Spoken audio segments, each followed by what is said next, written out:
Greetings and salutations, JordanXlord with the Imperial Cultural Society. Today's program shall be returned to the wondrous world of Daggerheart, which I've continued to run, homebrew, and hopefully eventually play more of. Today, we're going to get lost in the woods in search of esoteric knowledge and come back with a law degree and a master's in theology. We are covering the Druid class in Daggerheart, which, despite the fact that I do not want to be further than 3 miles from the nearest city, I do enjoy the fantasy of the Druid class. Although it might be a bit of a hot take in some communities, and I'll go ahead and get it over with. I really don't care much about the whole shape-shifting side of Druids. Like, ooh, you turn into a bear, oh. It's cool, yeah, but I was always a much more of a fan of the use of elemental magic. The kind of druid that channels the storm, wielding the elements as one would wield a blade. That's just more cooler for me. I like nature wizard.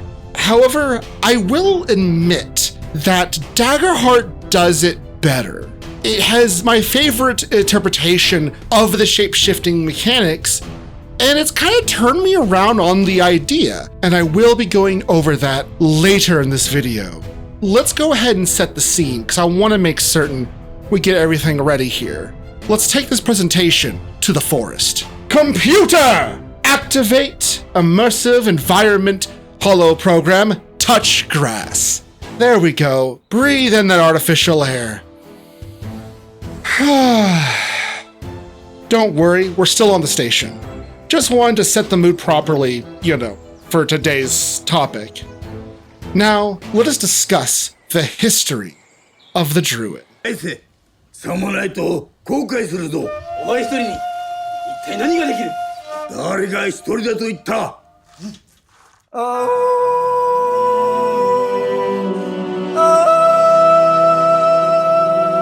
You should know that a man with the power of nature can bring you to the end of your life. And you should know by my stride and the look in my eyes that you are about to be massively forced to give up. Chicken attack.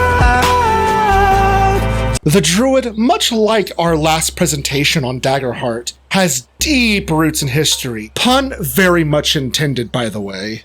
The Druid has its origin within Celtic cultures, as being the religious leaders, legal authorities, medical professionals, and political advisors. The earliest known references to Druids date back to the 4th century BCE, with examples like the Commentari del Bello Galeotto, written by Julius Caesar, or Kaiser, however you pronounce it. I don't know Latin, I don't want to summon demons. And with much of our references of Druids being from other Roman writers like Cicero, Tacitus, and Pliny the Elder. The part of my job that I hate the most as a historian is the fact that much of history is written by the victors and not so much by the losers. So much of what we have access to comes with a grain of salt because these historical documents were not written by the Druids, but by the people who called them barbarians. So with the origins of the name coming from so many places, from the Greek word dryas, or oak tree, or a great sage. Pliny the Elder was the one who associated that origin to a hypothetical Proto-Celtic language that details its original meaning was oak knower. Needless to say, Druids know their oaks. Their practices and traditions are also equally masked in some mystery, with many sources agreeing that the Druids played an important role in pagan Celtic society. They were responsible for organizing worship and sacrifices, divination, and judicial processes across ancient Gallic, British, and Irish cultures. That apparently their roles were held in such high respect that if they intervened between 2 armies, they could stop the battle alone. I won't lie, that's kind of awesome. Greek and Roman writers tend to make references to Druids as practitioners of human sacrifice, which, given the fact that pretty much every religion in some form or fashion performs human sacrifices, I mean, what were the Crusades if not one big, messy human sacrifice, and the hopes of getting into the good graces of their gods, or God in the cases of the Crusades. Although, there is a strong chance that this detail was added as some form of propaganda, as many experts on Welsh and Irish literature believe that the Druids were not involved in human sacrifices. Druids would eventually fade from society when, the Romans did what the Romans do and destroy countless cultures and religions, and their own never-ending imperialistic hungers masquerading as saving the souls of barbarians from their false gods. Sorry, I get really heated when it comes to the fact that so much knowledge was lost in the fires of zeal. Now, despite their best efforts, the traditions of Druidism would be revived many a time, as during the 18th century, England and Wales saw a revival of interest in the Druids, as neo-Druidic movements begin to sprout from the spiritual deforestation, as archaeologists, historians, and modern-day pagans were able to revive the practice, and it still goes to this day. Such is the nature of, nature. However, I'm being informed that I need to cover the history of the Druids in our hobby, starting back in the very origins of Dungeons & Dragons, with the first Druids appearing not as player characters, but within the original Greyhawk supplement in 1975. They would not be represented as a player class until a year later in 1976, within the supplement Eldritch Wizardry. When the first edition of AD&D, or Advanced Dungeons & Dragons, came out, the Druid would be released as one of the standard classes available. However, they would appear as a subclass for Cleric. Originally, they were very limited in their choices of weapons and armor, such as not being able to wear any metal armor, and permitted a limited number of weapons, and they had to be of true neutral alignment. And the second edition of AD&D, they would be presented as another subclass of Cleric, or what was called a Specialty Priest, which honestly, really cool concept. Basically, to have a subclass to a specific mythos or deity, like let's say in the Forgotten Realms, you would have a Specialty Priest of Helm, and they would have different powers from, say, a Specialty Priest of Abathor. So in this case, the Druid was the Specialty Priest of Nature. When we enter the third edition, Druids would finally be separated from Cleric and become their own class. While there were some limitations removed, they still can't wear metal armor, and their alignment restrictions was moved to become where Druids remain neutral. But that could mean true neutral, lawful neutral, neutral good, neutral evil, and chaotic neutral, which was an attempt to reflect a belief in the concept of balance and being an impartial character of the natural world. Also, they got an animal companion, which is something I would deeply miss in the later editions. Everyone's least favorite edition, unless you're Matthew Coville. You so fucking precious when you smile. Fourth edition. The Druid was introduced not in the first player's handbook, but was introduced in the second player's handbook, with two subclasses. Guardian, who were more of the tanky and able to take a hit kind of Druid, and the Predator, which outside of a very unfortunate name, was effectively the Druid that focused on dexterity and kind of being almost like a rogue in that sense. Druids would very much migrate systems during its lifetime. For while it is in the 5th edition of D&D, it has also existed in both editions of Pathfinder, 13th Age. Mage the Ascension has the Verbena tradition, Shadow of the Demon Lord, Shadowrun, Daggerheart, and technically Draw Steel, if you count an Elementalist of the Green as a Druid. I am probably missing like 100 other RPGs, so I'm really sorry if I've missed your Glup Shido the role-playing game. But let us move towards the mechanics of Druids in Daggerheart. Invade an animal's den.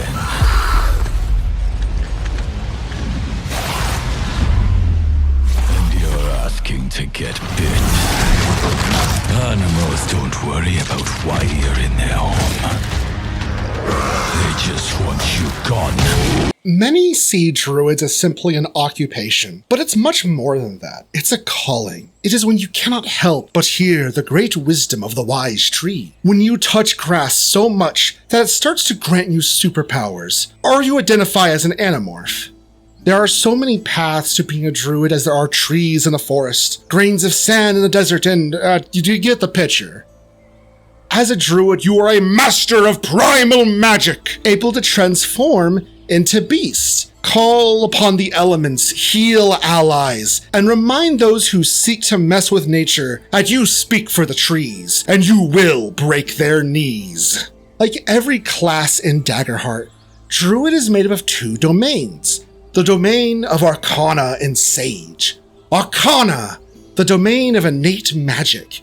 Those who access the domain can tap into the raw magical forces of the realms, wielding its volatile powers to manipulate the elements and other forces of reality. Meanwhile, the domain of Sage is of the natural world.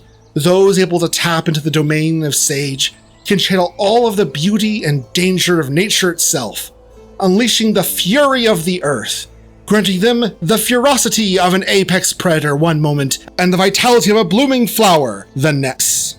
Starting stats for a druid is, well, you start off with 6 hit points, which is the average hit points of Daggerheart, and with an evasion of 10, while other classes like Ranger and Rogue have more evasion in base, it is made up for by the powers of Beast Form, which allows you to potentially increase your evasion depending on the form you take. Which, before we even cover that huge topic that is Beast Form, I want to mention the smaller class feature that's far more of a flavor option, Wild Touch, which allows you to perform harmless, subtle magical effects that involve nature, like cause a flower to rapidly grow, summon a slight gust of wind, or start a campfire.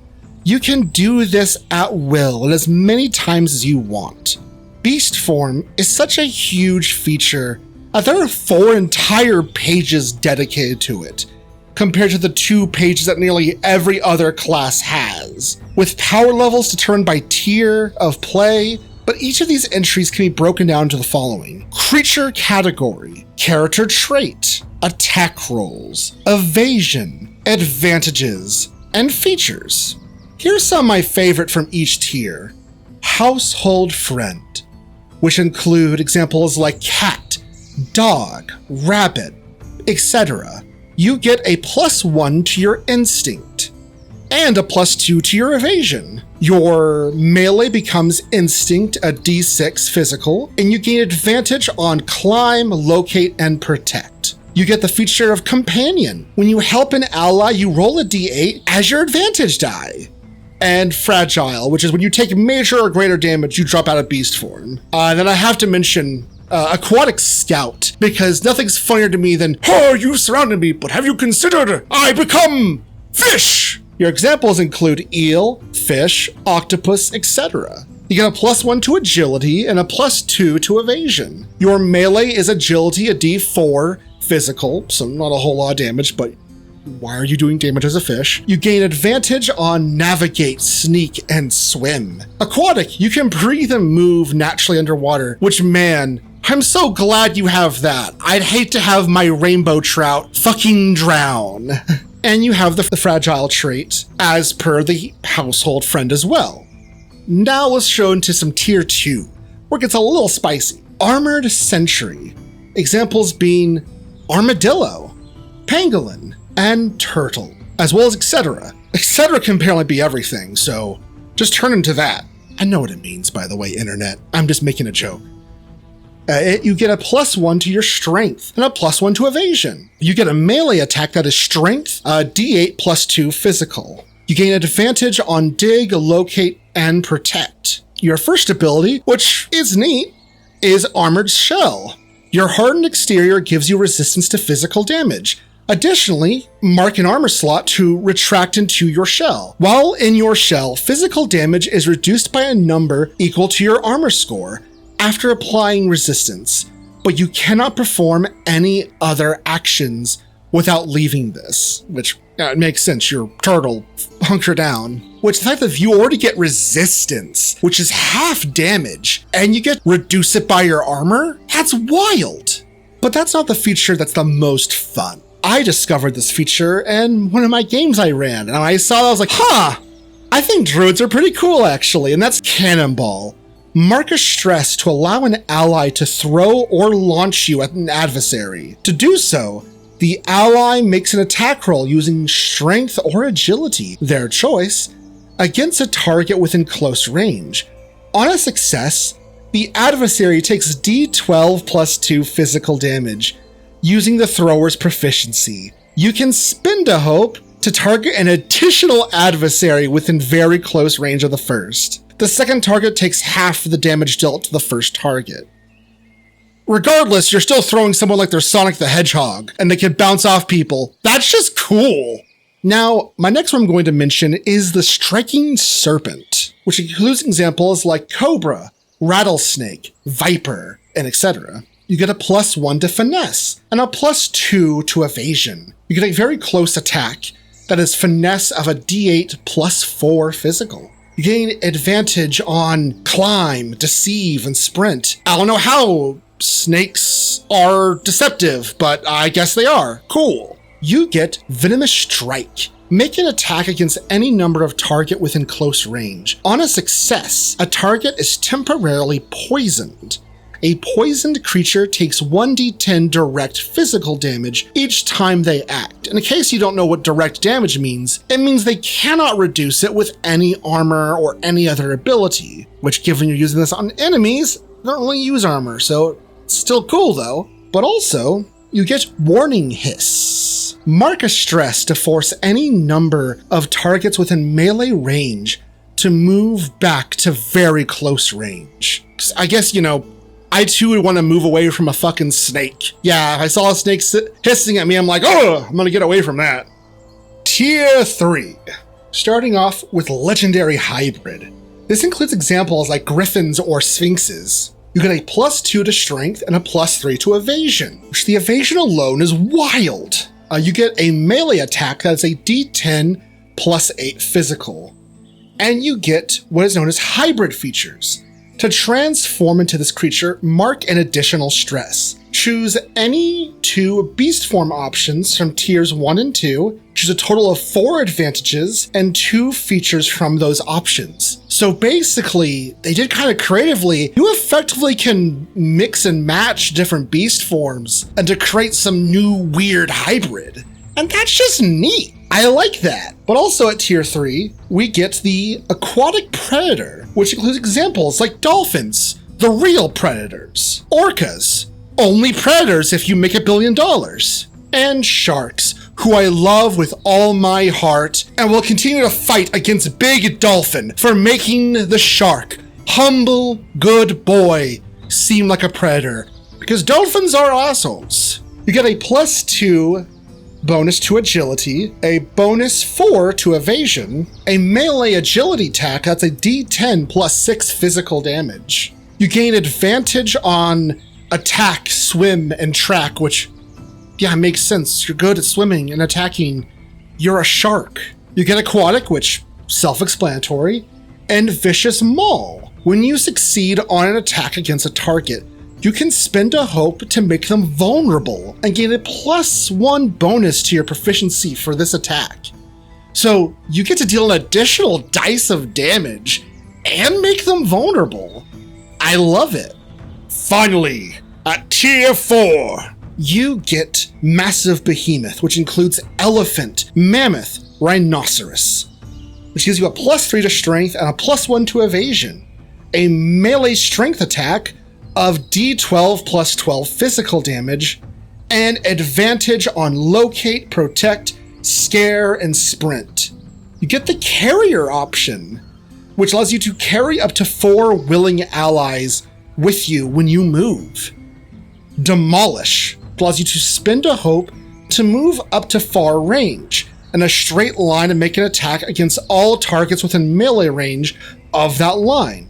Targets you succeed against take a d8 +10 physical damage using your proficiency and are temporarily vulnerable.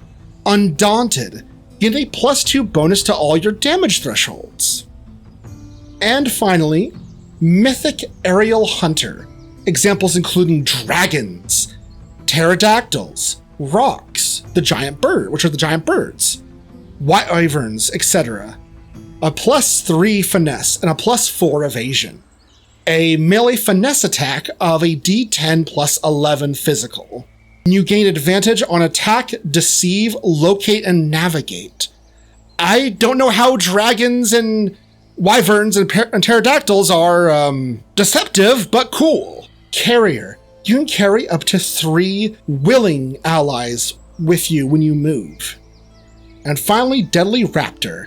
You can fly at will and move to far range as a part of your action. When you move in a straight line into melee range of a target from at least close range and make an attack against that target in the same action, you can re-roll all damage dice that are rolled a result lower than your proficiency. So, roll a 3, nope, re-roll it until you get a 4. I love that. That's fun. Now, of course, these are just some of my examples. There's a lot more in the book. Now onto the last big feature of the class, which is the Hope feature, which is Evolution, which allows you to spend 3 Hope instead of marking a stress. When you do so, you can raise 1 trait by +1 until you drop out of that beast form.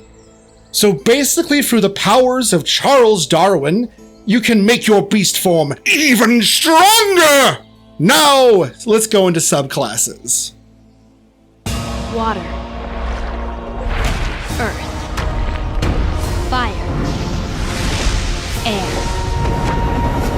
Long ago, the 4 nations lived together in harmony. Then, everything changed when the Fire Nation attacked. Ever wanted to master the elements? Do you enjoy Avatar: The Last Airbender? No? Then get off this channel and never come back.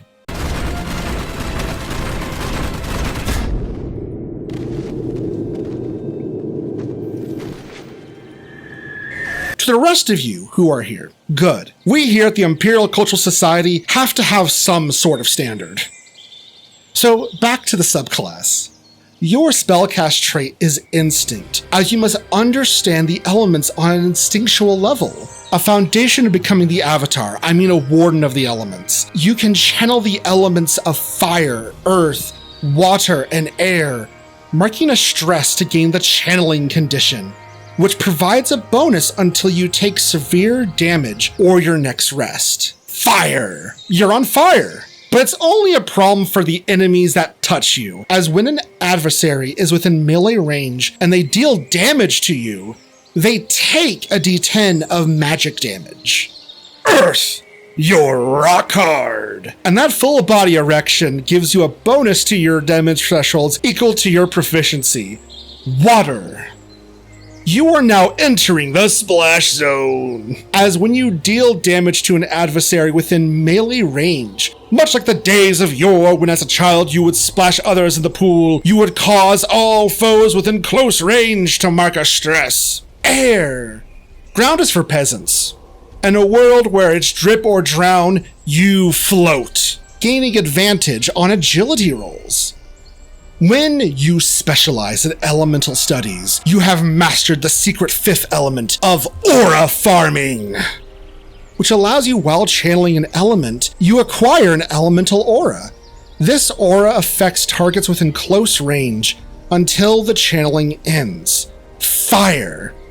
When an adversary marks 1 or more hit points, they must also mark a stress, which, yeah, if I was bleeding out and surrounded by flames, I'd be pretty stressed myself. Earth. Your allies also become rock hard. Although in this case, that translates to a +1 bonus to strength. Water. When an adversary deals damage to you, mark a stress and move them anywhere within close range of their old location as they get stuck in the tide. Air. When you or an ally takes damage from an attack beyond melee range, reduce the damage by a d8. Ooh! Yeah, honestly, that's kind of the weaker of the 4 options, in my opinion.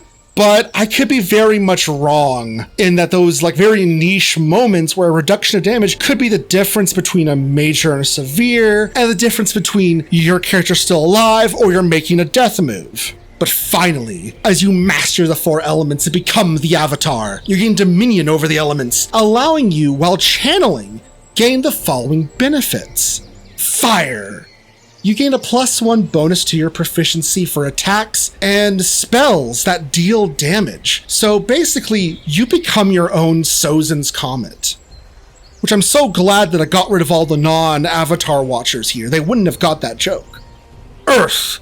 When you would mark a hit points, roll a d6 per hit point marked. For each result of 6, reduce the number of hit points you mark by 1. So if you are really lucky, or just really great at rolling d6s, then you can possibly avoid damage altogether. Honestly, I love how defensive Earth is. Water. When an attack against you succeeds, you can mark a stress to make the attacker temporarily vulnerable. Man, with how stressed water users get, no wonder Water Boy from Dispatch has anxiety. Air. You will not shut up about Guru Lagima, as you gain a +1 bonus to your evasion, and you can fly. Honestly, that's pretty nice, although the fact that a wind-based druid doesn't get flight until the very end of a campaign is kind of silly.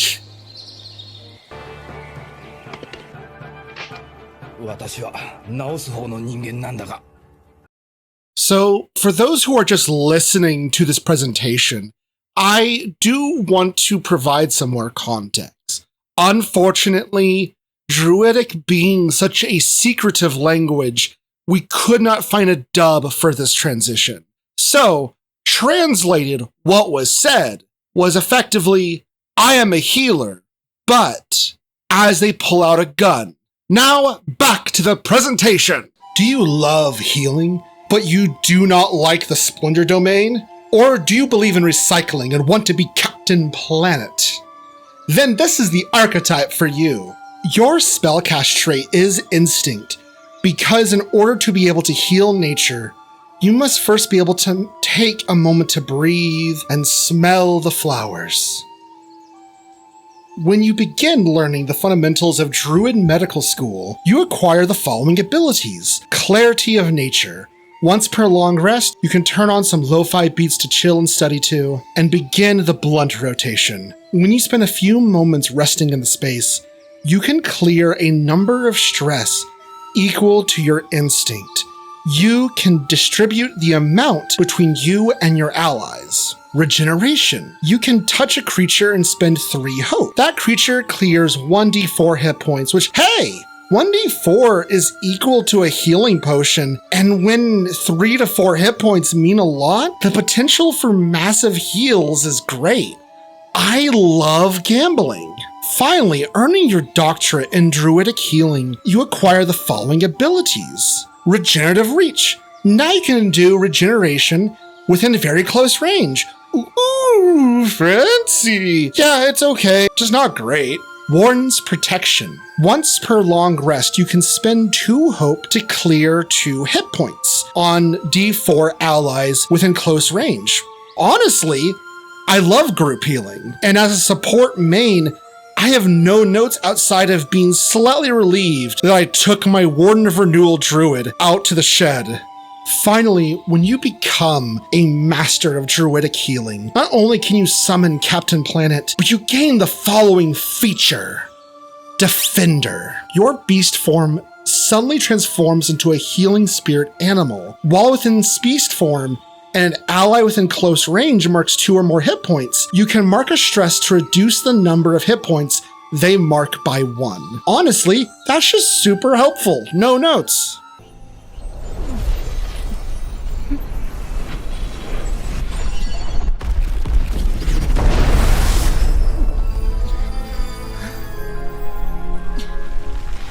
Now, onto one of my favorite parts of the Daggerheart system, homebrewing. For we shall be offering our viewers an official Imperial Cultural Society subclass for Druid, inspired by the fact that I am indeed secretly an astrology nerd on top of everything else. Now, what's your star sign? Honestly, in the 15 plus years of tabletop gaming, Daggerheart has been one of the easiest systems to homebrew for, at least for me. When I was but a young child, I grew up loving card games like Yu-Gi-Oh! This scratches that same itch. Oh, but where was I? Oh yeah, Druid subclass, okay. Warden of the Stars. Inspired by the star from the Major Arcana, and well, my favorite aspect of nature besides cloudy days and a nice breeze is the stars. The star in the Major Arcana represents hope, renewal, positivity, and faith. Genuinely one of my favorite cards. And when I was designing this, I wanted to make a subclass that was entirely focused around hope.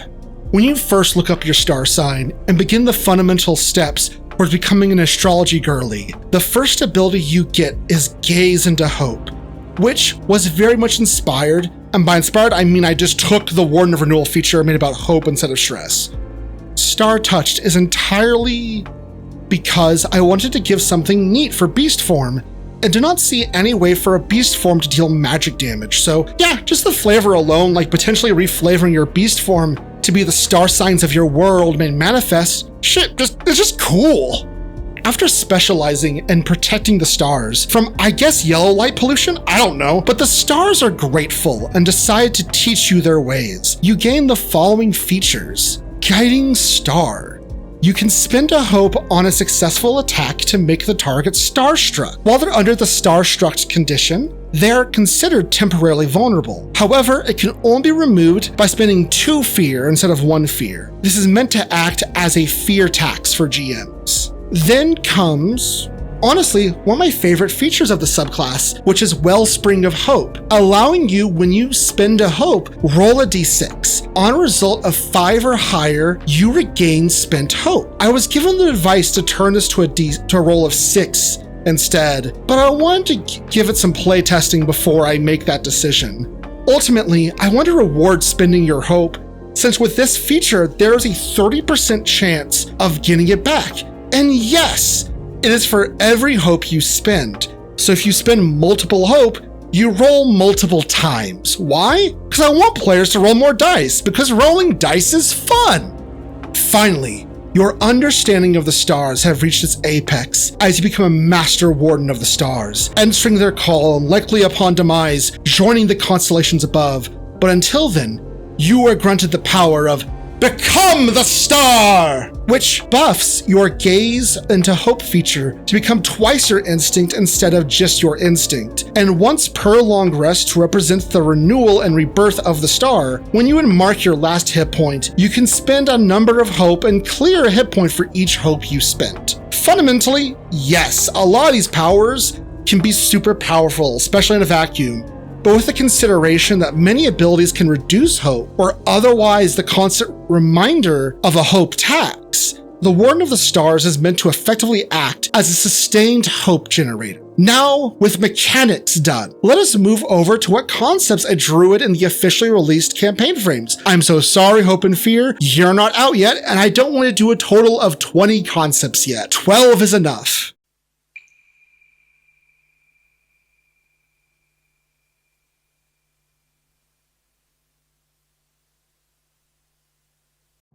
With this campaign frame based on Princess Mononoke, The Legend of Zelda, The Dark Crystal, and Nausicaa of the Valley of the Wind, you must deal with r/atheism invading a magical forest filled with nature spirit-like gods. Play a Warden of Renewal Druid who is a herbalist seeking to find a cure for the serpent's sickness. Maybe it is because they could be slowly noticing the signs of the disease in themselves, or in someone they care about. Play a Warden of the Stars Druid who studied the stars and formed a connection to Ove, the Watcher of the Night Bloom, one of the faint divinities. They travel the wilds at night and offer aid and guidance to travelers, as well as protect the nocturnal creatures of the Witherwilds. His Grace summons me to King's Landing. I'll go to King's Landing. But not alone. Call the banners.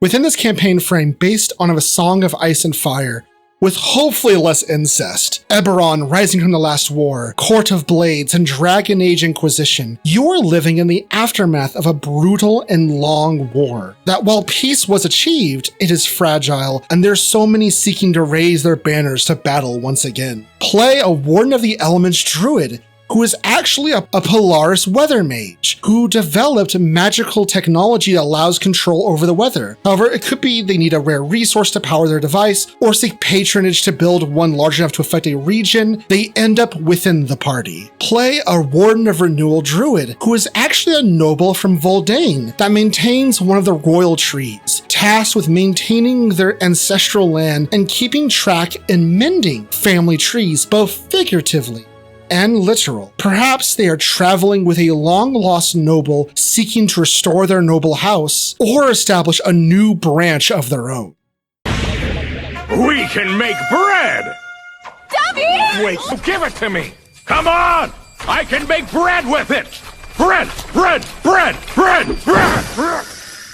In this cozy campaign frame inspired by Delicious Dungeon, or Dungeon Meshi if you think the translated name is lame. All of the cooking scenes from Monster Hunter World and One Piece. You play as villagers from Elmore, who are tasked with delving into the Plover Caves to reignite the magical lure that protects your home and eat everything that comes in your path! Play a Warden of the Elements Druid, who's a local florist that maintains rare and unique elemental plants, from moss that resembles granite to sunflowers that radiate with the heat of the sun. Perhaps they're adventuring to find more of these rare elemental plants to keep them safe. Or maybe you play as a Warden of Renewal Druid that is actually one of the town's local bakers who has been maintaining an ancient family sourdough starter. All of the regenerative abilities is them feeding the party. They're traveling with the party because either someone stole their original sourdough starter, or there's a missing ingredient that they can only get in the Plover Caves. Arise, ye tarnished, ye dead who yet live. The loathsome Dung Eater!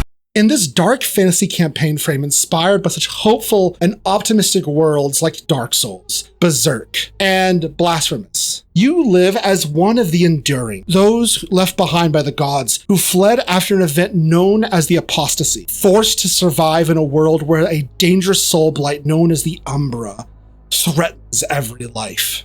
Play a Warden of Renewal Druid who is actually a fallen adventurer that perished in the depths of the forest and is now a host to a sentient fungus colony. Using the fungal stats, maybe they are seeking to grow more, or they have the dormant memories of the host body and seek to resolve their unfinished business. Play a Warden of the Stars Druid who is an Aether Weaver that studies the stars from an observatory within the Calcinian Althenium. Perhaps they've noticed the Umbra is starting to spread to the stars and need to find a way to stop it before even the lights of the night sky are lost.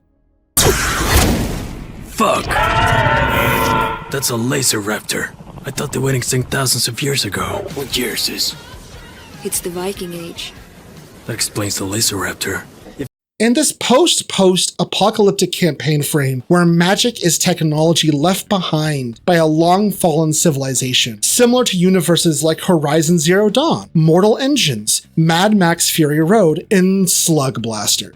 You play as someone living within the Echo Vale, surrounded by the autonomous machines known as Remnants, with the peaceful life you once knew now at risk as a malicious computer virus spreads, causing once peaceful machines to turn violent. Play a Warden of Renewal Druid, who is a technomancer that creates restorative code that helps soothe remnants and repairs machinery and augmentations of those who come to them. However, when they witnessed the destructive nature of the remnants' fury, they went out to seek a cure. Play a Warden of the Stars Druid who woke up one day in the middle of a crater left in the ruins of the Echo's civilization. With instinctual connection to technology and dreams of fallen stars, they seek to uncover the source of their dreams. Song, old friend? No, I ain't gonna sing it. Go, kill the man outside Grackle. Dead on the plain. But he wasn't a man, and he sure wasn't slain. Now, in this this rootin' tootin' gunslinger western campaign frame, where technology is powered from the broken shards of forgotten gods, inspired by media like Shadow of the Colossus, Red Dead Redemption, and Deadlands. You assemble to the wanted poster of Mayor Logan Hardley with the task of dispatching these giant forces of nature for the promise of fully processed essentia. Will you die trying, or will you live to tell the tale? Play a Warden of the Elements Druid, whose source of power actually comes from the First Doom. Their magic continues to cause calamity that has chased them from town to town. Their reason for adventuring is simple. By stopping the First Doom, they hope it will be the end to the source of their unwanted magic and be able to return to a quiet life. Or play a Warden of Renewal Druid, who considers the Drylands their natural home, maintaining one of the few lakes in the region that is starting to get polluted by local essentia barons, building factories nearby, and they're looking to work with the party in hopes to get strong enough and allies to take down these barons before they threaten their home any further. Now, with these concepts done, let us end this official Imperial Cultural Society broadcast with our final thoughts. And now we're back, and hopefully with the knowledge that can be only taught by nature, synthetic or real. Druids are quite an interesting bunch, and their history both in real life and in our hobby is a fascinating tale that continues to grow like the roots of a tree. And I'll admit that Druids are not my favorite class in tabletop gaming. That is primarily because as a priest of civilization, I enjoy the comforts that can only be found in cities. However, Druids will always remain a cool fantasy to play, and especially with Daggerheart, I've only had 2 Druids in my time as a GM, and both times they've surprised me. Nature is such a complex and important part of world building, and with the Druid, you get to be able to interact with nature in ways that anyone else besides you and maybe the ranger can ever experience. Be it from deserts, tundras, forests, or plains, the potential depths of what a Druid could be equally as varied. I don't like beast form in most systems, but I adore its implication within Daggerheart because it actually feels creative and each form has some unique ability that can be fun to use. Fundamentally, this series gives me the context of what came before and the weight of history that surrounds the classes we play. I've seen Druid since my first session of D&D back in 2013 when we were playing in 3.5, and I will likely continue to see Druids and their successors in every system to come after. For ultimately, be it beauty, be it disaster, wielding the power of nature is fun. I have a question for all of you. What has been your experience with the Druid class? Do you have any additional ideas to provide to the ones above? I'd love to hear your stories. If you enjoy this video and want to see more, please subscribe, leave a comment, and/or join the Imperial Cultural Society Discord. If nothing else, all I want to say is thank you for watching, and please remember, stay safe and stay glorious.